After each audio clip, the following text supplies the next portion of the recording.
Hi, I'm Seth Rotenberger, and today I am going to show you how to use remote forces in topology optimization. We already have much of a bike loaded into the topology optimizer to create an experimental case based on real-world bike frame geometries and loads. Using a remote force, I am going to simulate the force from the pedals onto the frame. I can simply select the point that the force is at and then connect it to the face that it would act on. We are going to specify the force vector in the downwards direction. Let's repeat this process on the other pedal. An advantage of using remote force is that it allows us to create a force originating outside the design space.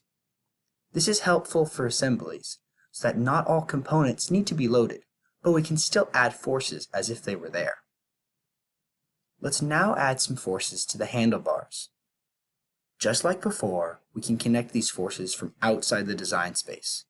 And in this case, we will connect it from the end of the handlebar to the face of the head tube.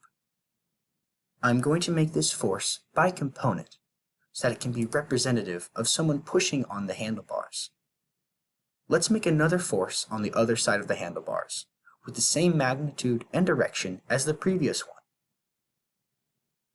Our model is now ready to be optimized. The design is finished and we can see the frame has been created with all of our requirements met. Let's recap what you have seen. You saw me add remote forces from outside of a design space to simulate the force of a person riding a bike. I connected these forces to a face of the bike that it would act on. And finally, we optimized the design. I would like to thank you for your time and attention.